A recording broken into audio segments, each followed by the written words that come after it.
في الليل ملي كتكون الشاشة هي الضوء الوحيد قدامك وكتقلب بلا هدف، كتطلع قدام قصص، مواقع مخفية، عناوين مرعبة وفيديوهات كتقول أنه كاين عوالم مظلمة في الانترنت كيدعو فيها ناس ما كيرجعوش، وكيطلع سؤال هادشي كامل حقيقي ولا غير خيال كيتغذى بالخوف والفضول.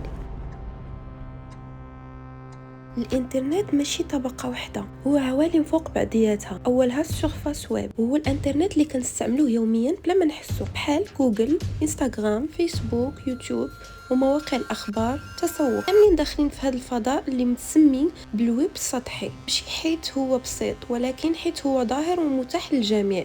وهذا الجزء ما كيمثلش الا نسبه صغيره من الانترنت الكامل، ولكن هو الواجهه اللي كنشوفوها كل نهار. ومن بعد كاين ديب ويب، وهنا كيوقع اكبر خلط. ديب ويب هو اي محتوى ما كيبانش في محركات البحث، حيت خاصو يكون محمي، بحال حسابك البنكي، الايميل، ملفات العمل، حسابات الدراسه. واي موقع كيطلب اسم مستخدم وكلمه سر، يعني كل مره كتدخل بكلمه سر راك دخلتي للديب ويب. ماشي فضاء اجرامي، هو فضاء خصوصي، او هو فضاء كيقدر يحميلك الخصوصيه ديالك والمعلومات الخاصه. ودابا نوصلوا للجزء اللي كتر عليه الكلام، هو جزء صغير من الانترنت، الدارك ويب. الدارك ويب مخفي عمدا، ما كيتفهرش في محركات البحث العاديه. الوصول ليه كيحتاج ادوات تقنيه خاصه، وهذا السبب خلى بزاف ديال الناس يعتبروه غامض. ولكن من حيث الاصل هذا الفضاء ما تصايبش للجريمه، بل لتوفير مستوى اعلى من الخصوصيه وحمايه الهويه،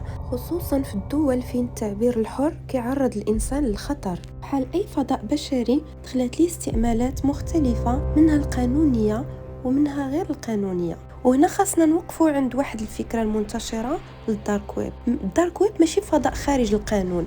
بزاف من هذه المواقع كتكون تحت تتبع ومراقبه من طرف اجهزه وحدات الجرائم الالكترونيه في دول مختلفه. اللي كيتبدل هو طريقه المراقبه ماشي غيابها. من الناحيه القانونيه الدارك ويب في حد ذاته ماشي غير قانوني، مجرد استعمال ادوات الولوج او الوجود فيه ما كيشكلش جريمه في حد ذاته.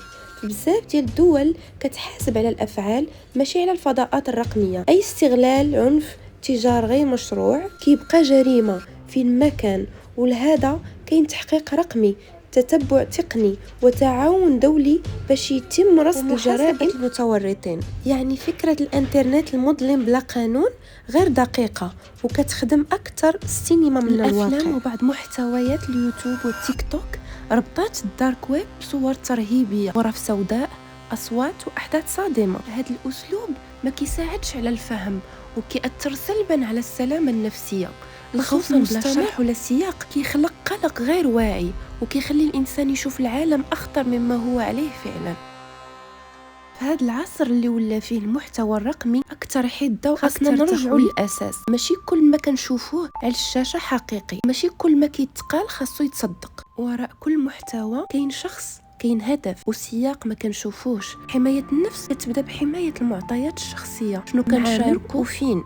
والاهم ما نستقبلوش اي معلومه بلا تحليل ذاتي. اي حاجه شفناها او سمعناها من ورا شاشه خاصها تمر من العقل قبل القلب. هو اقوى حمايه، والخوف ما عمره كان دليل على الحقيقه.